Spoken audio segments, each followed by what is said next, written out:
I hope that there aren't any really big ones like up there waiting to just plummet down on us.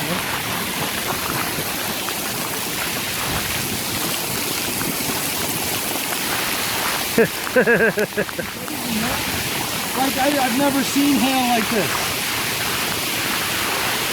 I want to need one. Ow. Oh, they hurt. Yeah. They got a long distance to gain speed. We can't go this way.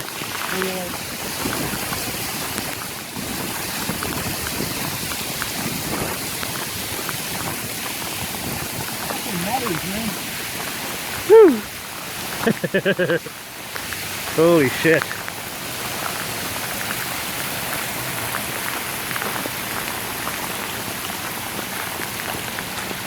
So this was an interesting 2 minutes.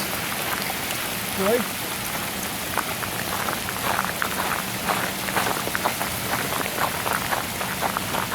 At least it's mostly dry.